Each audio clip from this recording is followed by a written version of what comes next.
Ito nga po pala yung DTF Kuwi dito sa Felix. Ginamit ng 6 na araw na may total na 690 meter. Printer head, cupping. Ito naman po yung tamang pag-head clean. Pindutin yung clean, 4 heads all, and strong. Ito naman po yung tamang pag-nozzle test. Pindutin natin itong test.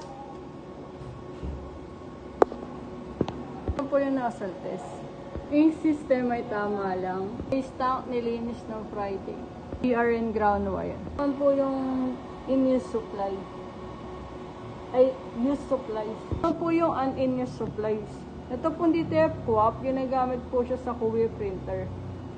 Medyo kulang na ako, naka-PO na rin po ako. Ito po yung CMYK ng Kuwi Ink. Ito po yung cleaning solution. Nakalagay yung powder. Ito po yung film. Ito po yung output record. Double withdrawal. Inventory. Ito po yung monthly checklist. Updated naman po.